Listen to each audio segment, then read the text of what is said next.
मरियम नवाज का केस लटक गया है, आपने देखा है कि आगे आगे तारीख पड़ गई है। उससे भी जो है वो ज़ाहिर बात है, पहले ये एक्सपेक्टेशन थी बहुत लोगों की कि या ख्याल था कि शायद कोई फैसला वगैरह हो जाएगा, लेकिन उन्होंने प्रोसिक्यूटर बदल दिए और अपनी मर्जी के प्रोसिक्यूटर लाकर उनसे वो केस जो है वो करवा रहे हैं, कवर करवा रहे हैं। और फिर एमक्यूएम और पीएमएलक्यू दोनों जो हैं उन्होंने भी बयानात दिए हैं। कामिल अली आगा साहब ने कहा कि जो कुछ मुनीस इलाही ने कहा वो उस दिन तक का फैसला था, अब सारे इख्तियारात परवेज इलाही को दे दिए गए। यानी कि रोज फैसला रोज फैसला। अब मैंने ये बाय द वे अपने प्रोग्राम में चैनल 24 पे कहा था कि मुनिस ने जो बात कही है वो कल तक देखिएगा कि वो बात जो है आज तक की है, ये सामने बैठे हुए हैं। ये बात सियासतदानों की यू टर्न्स ऐसे होते हैं और इसके ऊपर कोई भरोसे करने की जरूरत नहीं।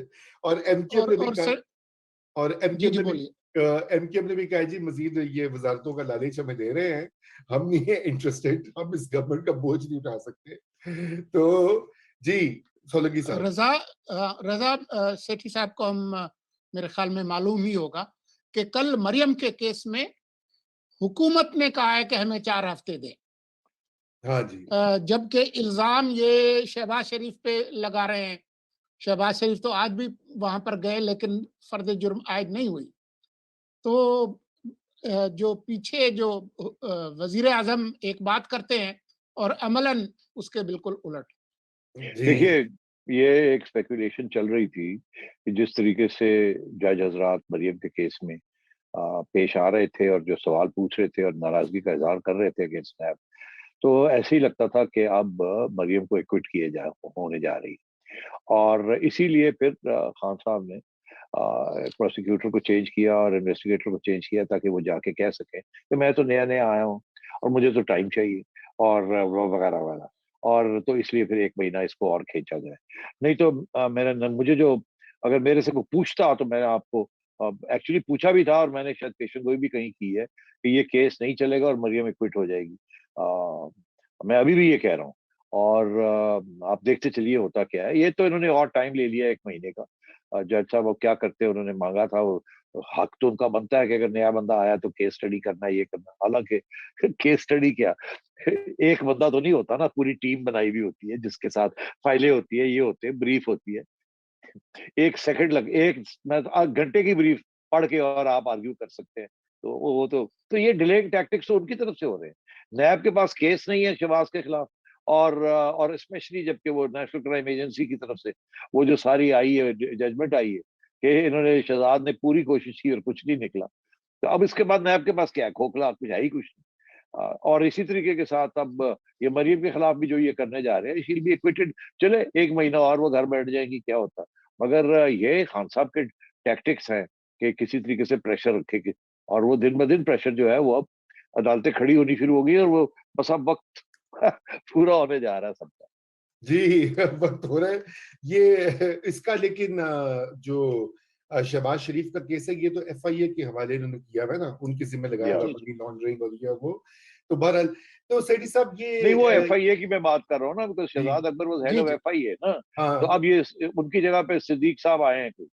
नहीं, शहजाद अकबर थे ना एहतसाब, वो एडवाइजर एडवाइजर। बनाए। हाँ, एसेट हाँ रिकवरी यूनिट बनाया हुआ था उन्होंने जी, एक वजीर हाँ, आजम नहीं के मगर ही साथ। Was in charge of the FIA जी शेख हाँ। साहब। शेख हाँ, रशीद नहीं एफआईए थे, ही उन्हीं के वॉज अंडर रनिंग में थी। एफआई, बिल्कुल उन्हीं के अंदर था बिल्कुल। ना। तो वो इसीलिए जब वो गए तो अब ये नए साहब आए हैं, इनको भी तो उसी वही उनके पास सहूलतें हैं, वही सारी टीम है, एक्सेट्रा। और तो that's what I was trying to say. Right right right जी। मैंने कहा कि ये केसेस की में बात हो जाए तो ये तो अभी लग रहा है, लेकिन मेरे हमारे एक बहुत ही यू नो मकबूल तज्जिया निगार हैं जनरल एजाज जमान साहब। तकरीबन हर टीवी चैनल पे आपने उनको देखा होगा और बड़ा वो सॉफ्ट स्पॉट भी रखते हैं इमरान खान साहब के लिए। तो कल उन्होंने एक टीवी शो के ऊपर कहा, उनसे ये सवाल किया कि आसमा शाहराजी का शो था और उसमें एक्सटेंशन पे बातचीत हुई। वहां पे उन्होंने ये कहा कि वक्त से पहले, बहुत पहले एक्सटेंशन हो ही नहीं सकती, ये 15 नवंबर पे होगी, ना कोई एक्सटेंशन की बात चल रही है, ना कोई बात होनी चाहिए, ना कोई बात होगी, और प्राइम मिनिस्टर का प्रोगेटिव है वो, और या एक्सटेंशन या नई अपॉइंटमेंट जो है वो 15 नवंबर को होगी। तो नई तकरीरी भी जो है वो भी 6 महीने पहले नहीं हो सकती। उन्होंने कहा ऐसा होता ही नहीं है, जो लोग ऐसी बातें कह रहे हैं उनको इदारे का नहीं पता। ये उनके अल्फाज हैं। आसमा के शो पे तो आसमा भी वो बड़ी हैरान हो रही थी, और वो सारी बात हम भी हैरान हो रहे थे सुन के। तो मैं चाहूंगा इसके ऊपर भी आपका एक क्विक कमेंट होना चाहिए। आपको फोन आ जाएगा।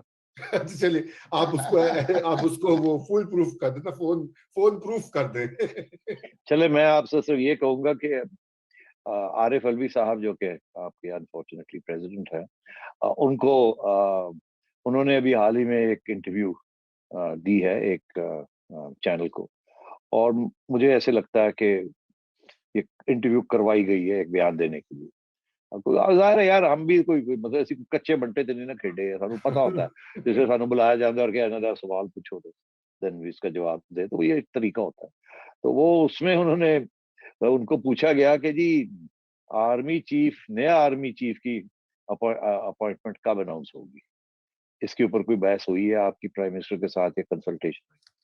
तो मैंने गौर से देखा, मैंने कहा ये नहीं पूछा कि क्या आप सोच रहे हैं इस आर्मी चीफ की एक्सटेंशन का, या कोई नए आर्मी चीफ का सोच रहे हैं। तो उन्होंने सवाल ये पूछा कि नए आर्मी चीफ की अपॉइंटमेंट कब अनाउंस करेंगे। इसका ये मतलब है एक्सटेंशन वाली बात तो हुई नहीं ना, वो तो ऑलरेडी अब ये बता दिया गया है कि एक्सटेंशन वेंशन कोई नहीं होनी, उन नवे आर्मी चीफ की गल होनी है।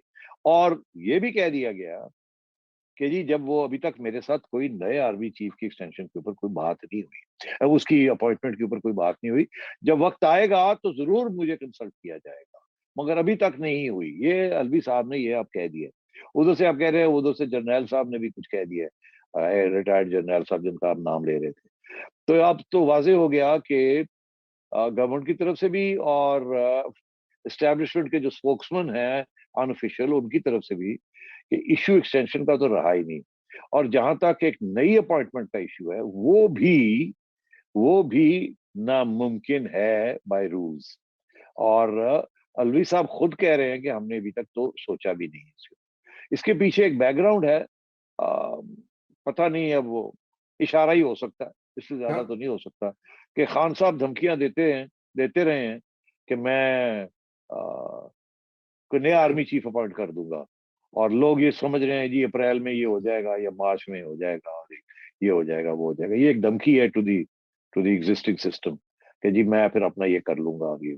तो मेरा ख्याल है अब उनको आपको याद होगा खालिद बिन वलीद की मिसाल वो दिया करते थे। बिल्कुल दिया करते थे, और मेरा ख्याल है वो अब उनको खालिद बिन वलीद, जो आजकल के खालिद बिन वलीद हैं, उनकी तरफ से जवाब मिल गया होगा उनको कि तू करके तो देख। तो इसलिए ये मैंने पहले भी कहा था कि दूसरी तरफ से भी पूरी तैयारी है कि करके तो देख। तो मेरा ख्याल है आप समझ गए, भाग गए हैं, अच्छा किया भाग गए, नहीं तो ये बहुत ही हालात खराब होते। अब रास्ते बड़े क्लियर हो जाएंगे अब आगे कि चलिए, प्रेसिडेंट अलवी और इमरान खान क्या करेंगे।